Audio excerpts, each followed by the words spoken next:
எல்லோருக்கும் வணக்கம். இது Coimbatore Sri engineering hollow block machine manufacturing. இன்னைக்கு நம்ம இதை பற்றி பார்க்க போகிறோம்னா ஹைட்ராலிக் ஃப்ளையர்ஸ் பிரிக் மேக் மிஷினுடைய பேலட் ட்ராலி பார்க்க போகிறோம். இதுதான் அந்த பேலட் ட்ராலி.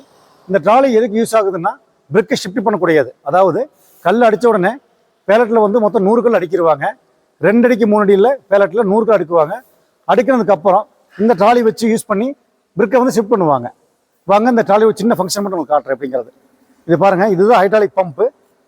இந்த பம்பில் பார்த்தீங்கன்னா இப்போ டைட் பண்ணிவிட்டு நம்ம பம்புனா மேலே அப் ஆகும். அதாவது பிரிக்கு உள்ளே வச்சதுக்கப்புறம் இது அப்பணும் மேலே அப் ஆகும்.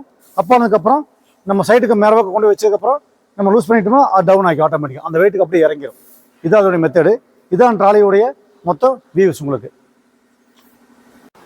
இந்த வண்டியினுடைய இந்த சேனல் எல்லாம் பார்த்தீங்கன்னா 3க்கு 1 வைசாக் ஸ்டீல் சேனல் போடுவோம். எல்லாமே இது பாருங்கள், எல்லாம் பார்த்தா தெரியும் உங்களுக்கு. எல்லாம் வைசாக் ஸ்டீல் போடுவோம்.